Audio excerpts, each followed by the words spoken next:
ఉత్పత్తి ప్రకరణము 15వ కథ. సాక్షి చైతన్యము.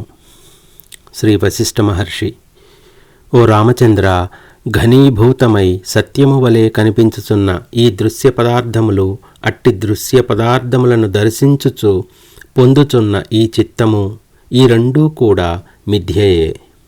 ఇక ప్రతిబింబమాత్రమైనట్టి జీవుడు అనబడునది మాత్రం సత్యదృష్టికి ఏం కనబడగలదు చెప్పు. కనుక నీవు, నేను, అతడు మొదలైన జీవభావము కూడా భావన మాత్రమే. ఈ సర్వము బ్రహ్మము కంటే వేరుగా అనేకముగా ఏనాడూ ఉండటం లేదు. అట్టి బ్రహ్మము అణువు కంటే కూడా అణువు. ఆ బ్రహ్మము యొక్క శుద్ధత్వము, సూక్ష్మత్వముల విషయానికి వస్తే అది ఆకాశము కంటే కూడా అనేక రెట్లు మహోన్నతమైనది. ఆకాశకోశము మధ్యప్రదేశము కంటే కూడా అత్యంత శాంతమైనది. దానికి రూపమంటూ ఏదీ లేదు. అది దిక్కు, కాలము మొదలైన వాటిచే బంధింపబడినది కాదు అనున్నది. అందుచేత అది విస్తృతము,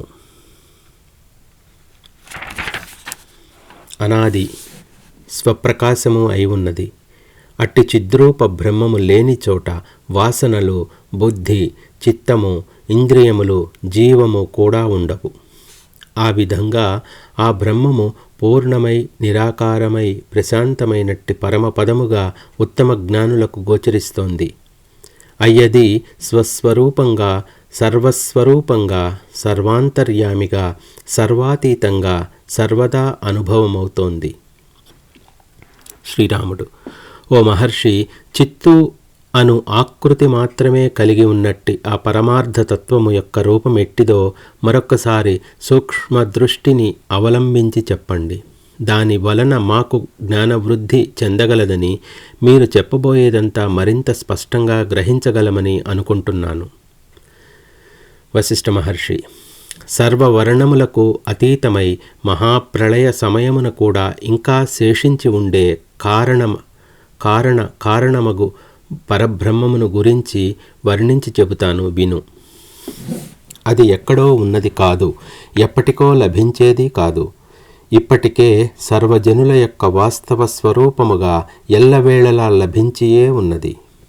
ఓ మానవుడా, ఒక్కసారి నీ చిత్తవృత్తులను నిరోధించు.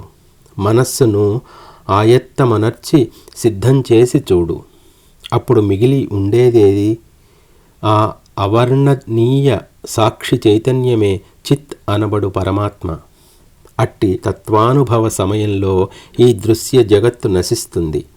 శుద్ధ చైతన్య భావనచే దృశ్యము లేనిదగుటచే దర్శనము కూడా లేనిదగుచున్నది. దర్శనము లేనప్పుడు ఇక ద్రష్ట ఎక్కడ ఉంటాడు?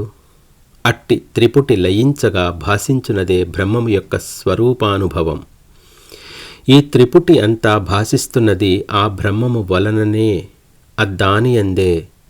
కనుక అది భాషించని క్షణమే లేదు. దాని అనుభవం మాత్రం ఈ త్రిపుటి అనగా ద్రష్ట, దర్శనము, దృశ్యములు పట్ల కించిత్ తన్మయత్వము కారణంగా మరుగున పడటం జరుగుతోంది. జీవ చైతన్యము యొక్క చైత్యభావము ఆయా వస్తు విషయములను ఆసక్తితో సమీపించి స్వీకరించు స్వభావము లోపించిపోగా అప్పుడు మిగిలియుండు ప్రశాంత చిన్మాత్రమే ఆ పరమాత్మ స్వరూపము. మళ్ళీ చదువుతాను.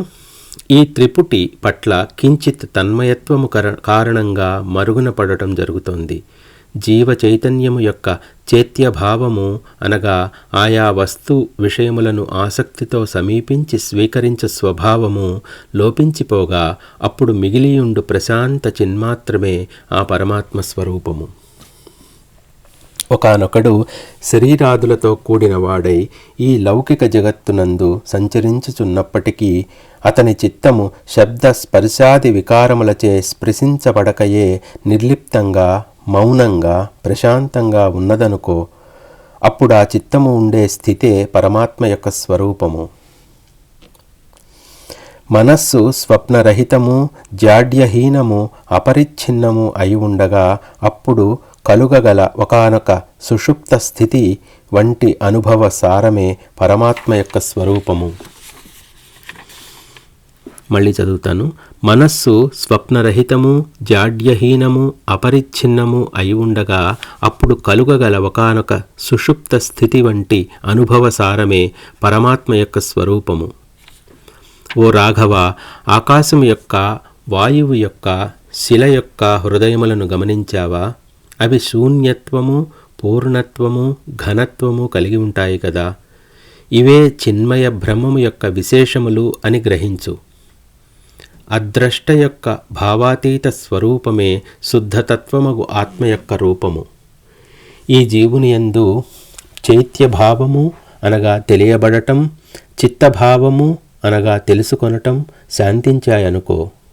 అప్పుడు మిగిలియుండు శాంతి రూప సత్తయే ఆ ఆది వస్తువు యొక్క స్వరూపము. చిత్ ప్రకాశము యొక్క, ఆకాశ ప్రకాశము యొక్క, ఇంద్రియ వృత్తుల యొక్క అంతరాంతరాలలో సర్వదా వికసించి ఉండేదే బ్రహ్మము యొక్క స్వరూపము. సమస్త దృశ్య పదార్థములు మరియు అంధకారము కూడా ఏ అనాది అనంత చిచ్చక్తి వలన తెలియబడుచున్నాయి. ఒకసారి ప్రశ్నించి తర్కించి చూడు. అయ్యదియే పరమాత్మ. ఈ జగత్తంతా యద్దానియందు ఉత్పన్నమై అద్దానికి అభిన్నమైనప్పటికీ వేరైనట్లుగా కనబడుతోంది. ఏది వ్యవహారపరమై కూడా శిలలాగా నిశ్చేష్టితమై ఉన్నది. ఏది ఆకాశము కాకపోయినప్పటికీ ఆకాశ స్వరూపమై ఉన్నది. అన్ని వైపుల అఖండితమై ఉన్నది.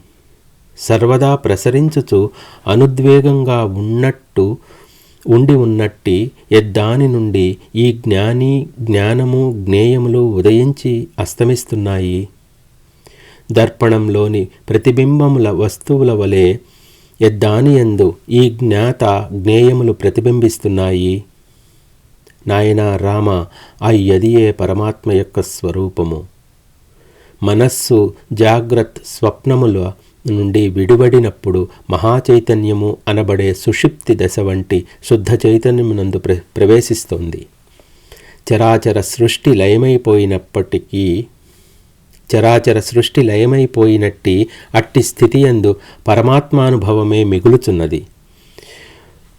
ఓ సూక్ష్మగ్రాహి, వింటున్నావా? పరమాత్మ ఎక్కడ ఉన్నాడో అర్థమవుతోందా? ఒక ఉపమానం చెబుతాను, విను. అచల స్వభావము గల స్థావర పదార్థములను చూస్తున్నాము కదా. వాటికి మనస్సు, బుద్ధి, ఇంద్రియములు లేవు. అయితే వాటి యందు శుద్ధ చైతన్య భావన మాత్రమే ఉన్నదనుకో. అట్టి స్థితిని పరమాత్మతో పోల్చవచ్చు. బ్రహ్మ, విష్ణు, హర, ఇంద్రాదులు కూడా నశించగా అప్పుడు పరమశివమగు సద్వస్తువు ఒక్కటే మిగిలి ఉంటుందో అద్దానికి ఎట్టి ఉపాధి ఉండదు. కాబట్టి నిరుపాధికము, నిర్వికల్పము అను పేరుతో చెప్పబడుతోంది. విశ్వసంజ్ఞ పరిత్యజించబడినప్పుడు ఇక ఆపై చైతన్యమునందు మాత్రమే బ్రహ్మమై శేషించుతున్నది. నీ యొక్క, నా యొక్క, ప్రతి ఒక్క జీవుని యొక్క నిత్యమై వెలుగుచున్న సత్యస్వరూపము ఆ పరమాత్మయే గాని వేరేమీ కాదు. వేరు అను తలచుటయే సంసారము, వేరు కాదు అని తలచుటయే అసంసార స్వరూప మోక్షము.